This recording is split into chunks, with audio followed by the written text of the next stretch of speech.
Mao kini ato ang weather update para kanong adlaw, Friday, April 29, 2022. Ang Intertropical Convergence Zone o ITCZ ang nakaapektar karon sa tibok Mindanao. Para sa atong weather forecast din hiron sa tibok Visayas, apil na ni ang probinsya sa Palawan ug Occidental Mindoro kay makasinati da karon og generally fair weather. Nga aduna lang ta karon mga isolated or mga patak-patak na mga pagulan, panugdog o kilat.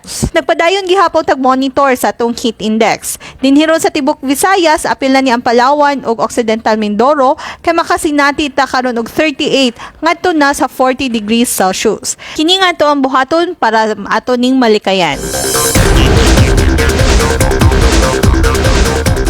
Para sa mga dugang impormasyon, pwede natong i-check ang atong website. Mauna ang atong weather update para karong adlaw, gikan dinhi sa Pag-asa Visayas DOST din sa Mactan, Vine Sabiliano.